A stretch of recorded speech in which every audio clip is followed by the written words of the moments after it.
하나님의 재정청지기 19번째 시간입니다. 다음 시간이면 이제 이 재정 시리즈도 끝이 나는군요. 여기까지 함께 하신 성도분들을 축복합니다. 특히 마지막은 주님 안에서의 파트너십에 관한 말씀을 전하고 있습니다. 저희 사이트에 오시면 금액과 관련 없이 재정 관련 책자들을 드리고 있으니 많은 유익을 얻어가시길 바랍니다. 제가 여러 번 말씀드렸지만 교회에서 재정의 영역에 있어 잘못된 가르침이 많았고 그 잘못된 가르침이 성도들의 풍성한 삶을 가로막았다고 말입니다. 크리스찬의 재정에 대한 올바른 가르침은 매우 중요합니다. 교회 전체가 사실상 그리스도인들이 부유해지는 것에 대해 편견을 가지고 있습니다. 돈을 사랑하는 마음을 경계하는 것이 아니라 돈 자체를 반대하도록 만들지 않았나 생각합니다. 저는 건강과 부의 설교자라고 불려왔는데 저는 사실 그것이 뭐가 잘못됐는지 모르겠습니다. 저는 우리가 잘 되는 것이 하나님의 뜻이라고 설교합니다. 저는 예수님께서 가난하게 되심으로 우리로 하여금 그의 가난함을 통하여 부요하게 되려 하심이라고 설교합니다. 저는 그것을 비판으로 받아들이지 않지만 다른 사람들은 마치 부자가 되는 것이 뭔가 잘못된 것처럼 비판의 의미로 말한다는 것을 압니다. 하나님의 말씀은 그렇게 말씀하고 있지 않습니다. 단지 인간의 탐욕스러운 것이 문제라고 말씀하십니다. 또한 우리가 우리의 재물을 의지하는 것에는 문제인 것이죠. 우리가 댐을 쌓고 하나님께서 주신 모든 재물을 가져다가 자신만을 위해 사용하고 하나님 나라를 확장하는데 사용하지 않는 것에는 문제가 있는 것입니다.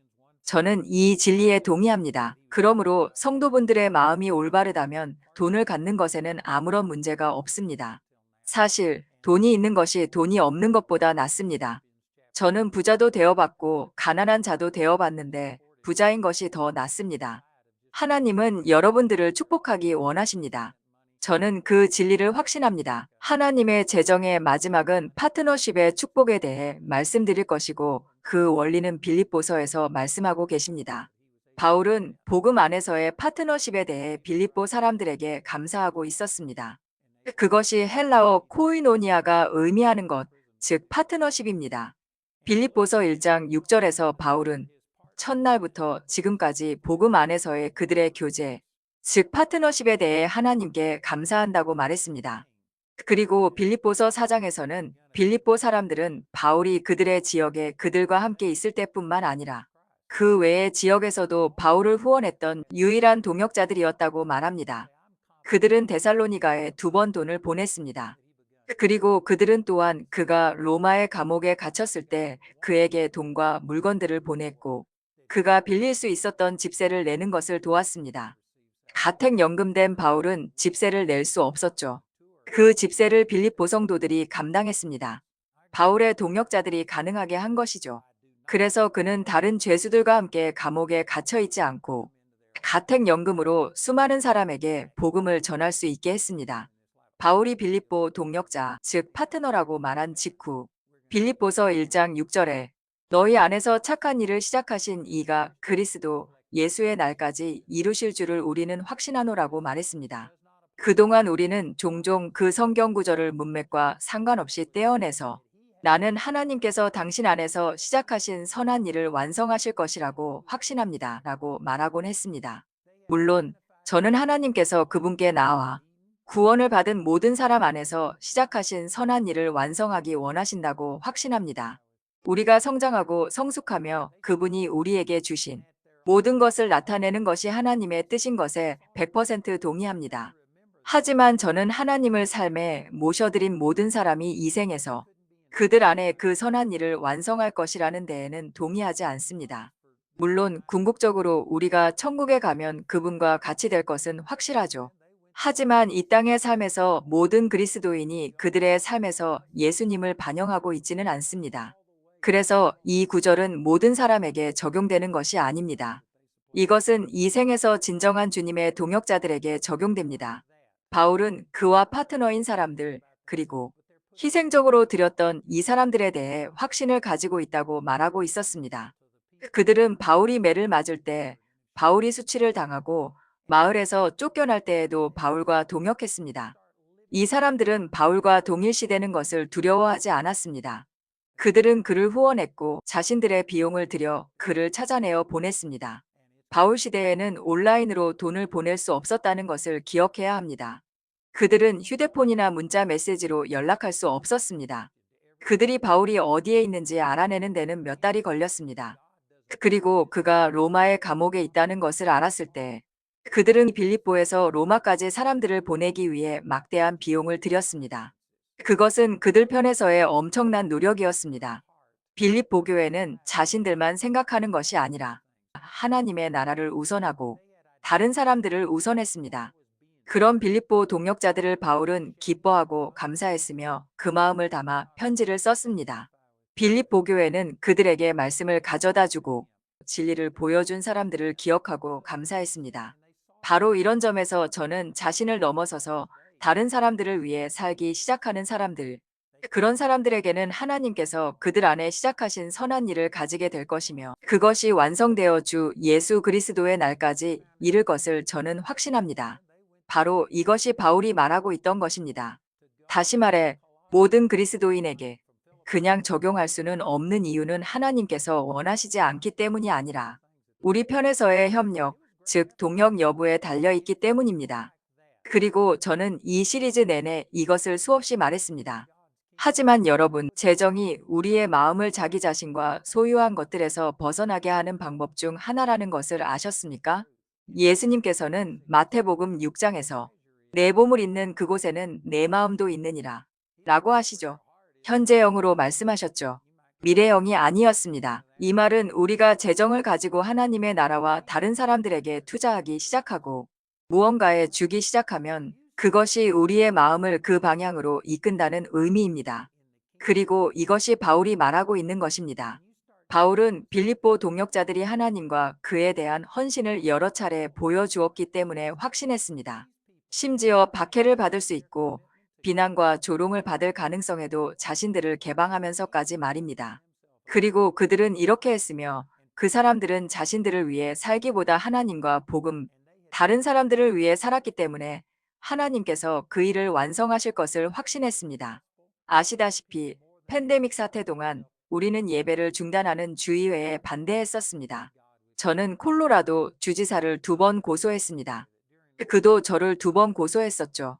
우리는 교회와 학교 운영 중단 및 협조 명령을 받았습니다. 우리는 감옥에 갈 수도 있고 비영리단체 면세조항 자격이 박탈될 수도 있었습니다. 지금이야 팬데믹의 거짓이 세상에 드러났지만 초창기에는 아무도 어떻게 될지 정확히 몰랐다는 것을 기억하실 겁니다. 그 시절 많은 분들이 저와 거리를 두셨었죠.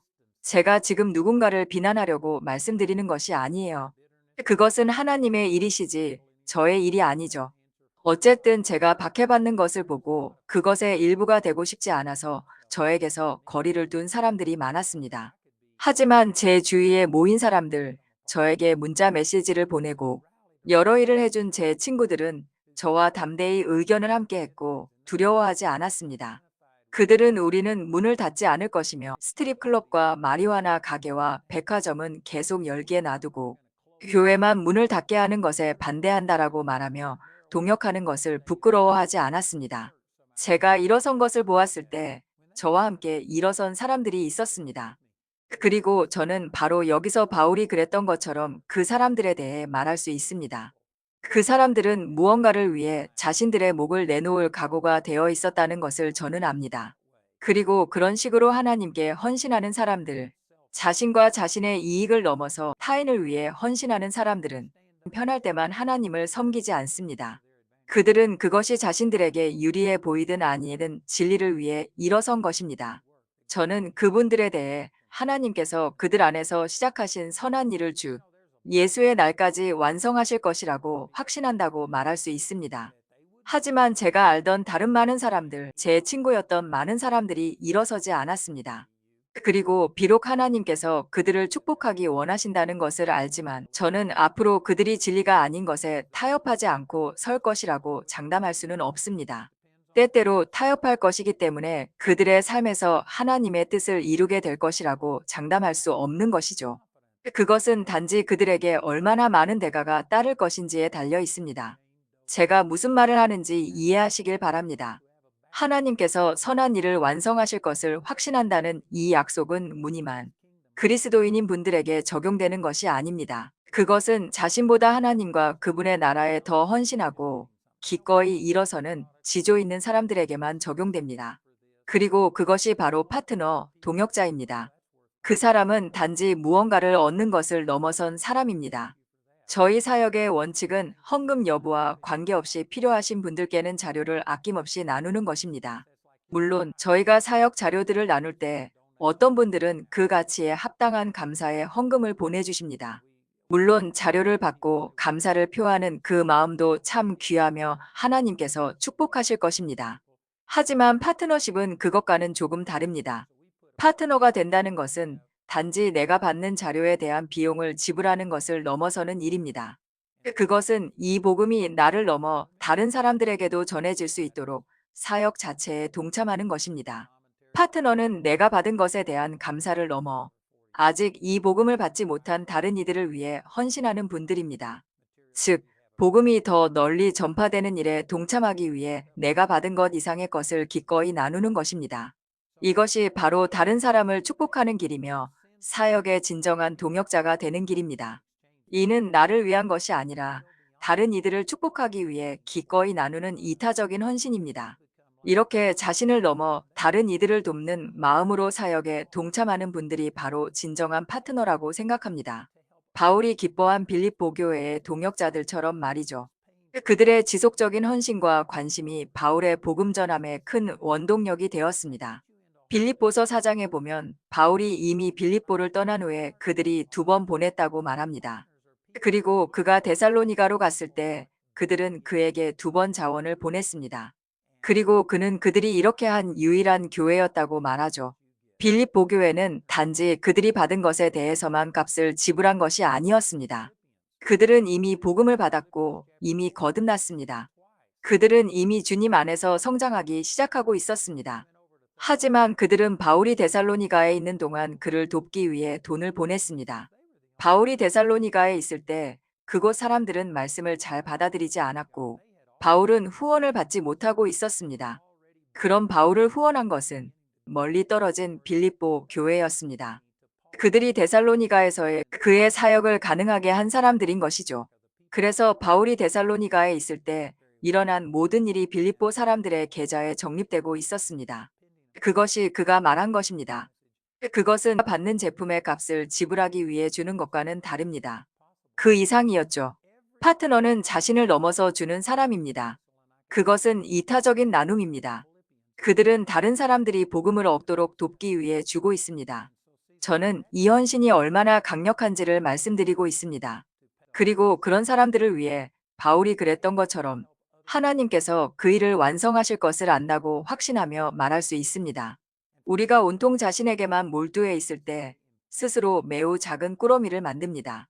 단지 자기 중심적이고 모든 것이 자신에 관한 것이고 당신 자신의 필요만을 위해 기도하는 것. 그것이 바로 그리스도께서 옹호하시는 모든 것에 반대된다는 것을 아시나요?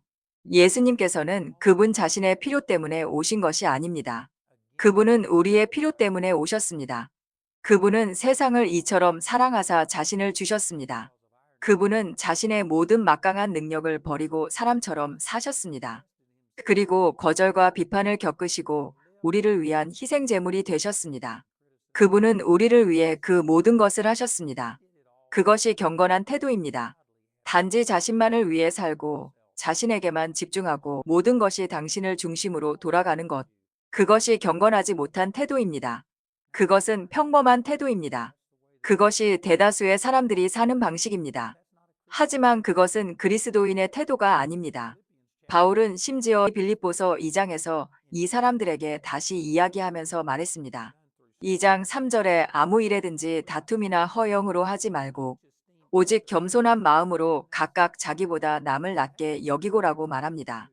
그것은 대부분의 사람들의 평범한 태도가 아닙니다. 하지만 그것은 그리스도인의 태도입니다. 바울은 다른 사람들에게 복음을 전하려는 관심과 열망을 표현했던 사람들에게 글을 쓰고 있었습니다. 바울이 그들의 지역을 떠난 후에도 그는 그들이 다른 사람들에게 다가가는 것을 돕고 있었습니다. 그래서 바울은 이미 어느 정도 주 안에서 행한 사람들에게 글을 쓰고 있었던 것입니다. 바울은 단지 그들이 계속하도록 격려하고 있는 것입니다. 4절에서 그는 각각 자기 일을 돌볼 뿐더러 또한 각각 다른 사람들의 일을 돌보아라고 말합니다. 다시 말하지만 이것이 파트너의 태도입니다. 파트너는 단지 그들이 받는 데 드는 비용을 넘어서는 사람입니다. 그들은 사역이 다른 사람들에게 다가가고 감동을 줄 수 있도록 하고 있습니다. 그리고 그것이 그가 다른 사람들의 일을 생각하라고 말하는 것입니다.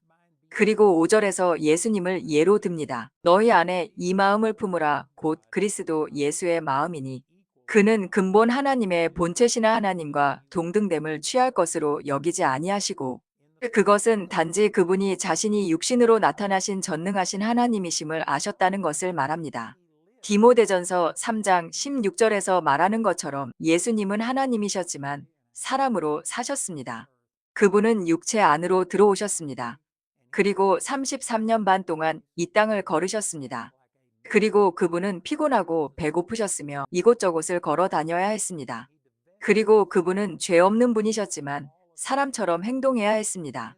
그분은 사람처럼 활동하셨습니다. 그분은 자신을 비우시고 자신의 모든 영광을 내려놓으셨습니다.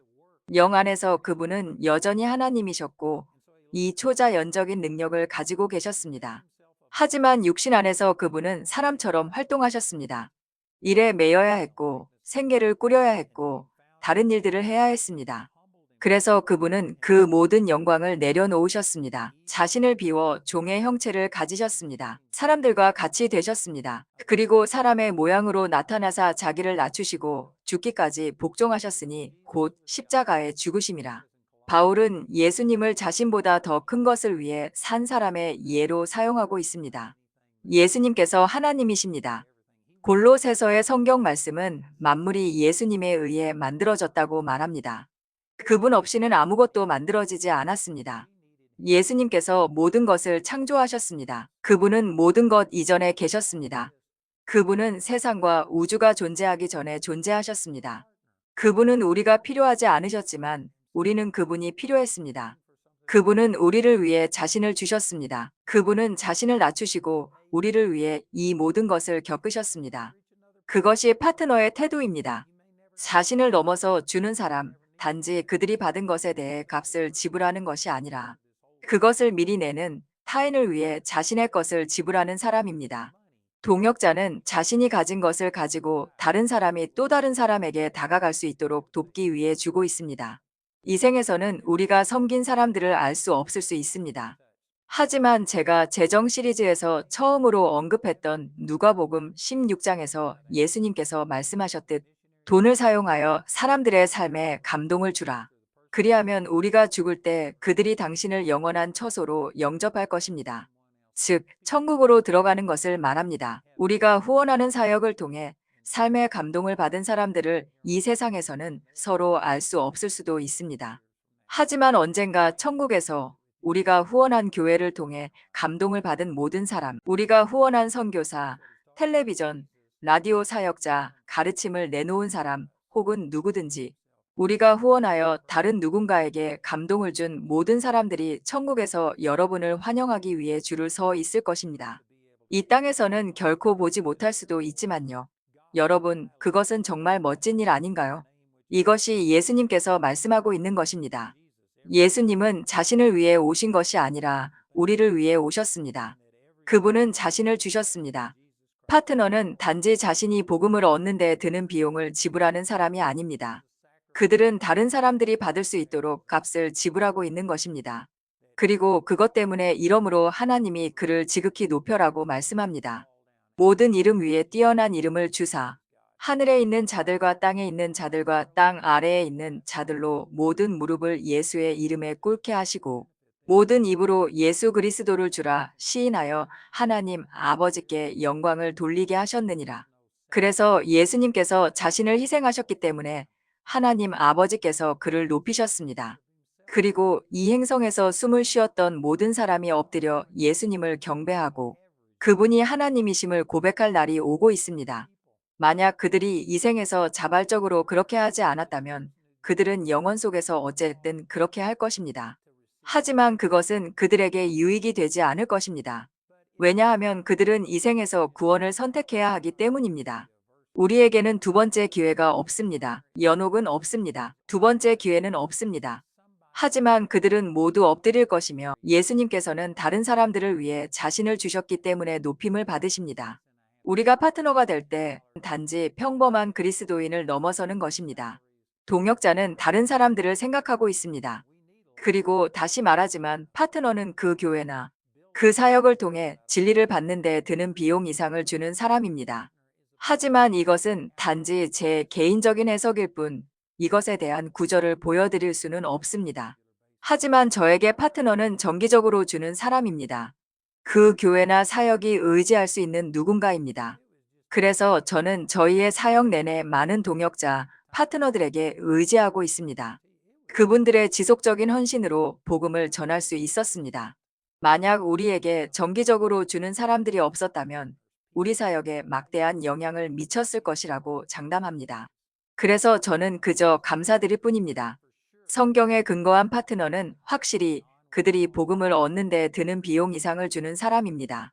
그들은 다른 사람들을 돕기 위해 미리 지불하고 있습니다. 하지만 저는 거기에 더해 파트너는 우리 사역자들이 의지할 수 있는 사람이라고 생각합니다. 한 영혼을 위해 꾸준히 주는 자리에 있는 분들입니다.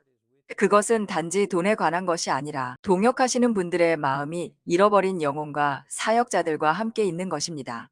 로마서 10장에 따르면 우리가 선교를 보낼 때 사람들이 헌금이나 동역함으로 그들의 지역사회에 다가가는 교회의 일부가 되거나 사역의 일부가 될 때 동역해 주시는 분들이 사역자와 함께 하나님의 일에 참여하고 한 영혼을 구하는 일에 참여하는 것이 된다는 것입니다. 모든 하나님의 사역자들을 후원함으로 동역하시는 성도분들은 그 섬김으로 함께 하나님 나라의 창고에 선함을 쌓고 있는 것이죠. 그리고 빌립보서는 그 동역자들에게 보내는 기쁨의 메시지이자 약속의 말씀입니다. 그 약속은 그리스도 예수 안에서 영광 가운데 그 풍성한 대로 너희 모든 쓸 것을 채우시리라는 하나님의 공급에 관한 성경 말씀입니다. 이 말씀은 자신을 넘어선 사람들, 즉 파트너, 동역자들에게 쓰인 것입니다.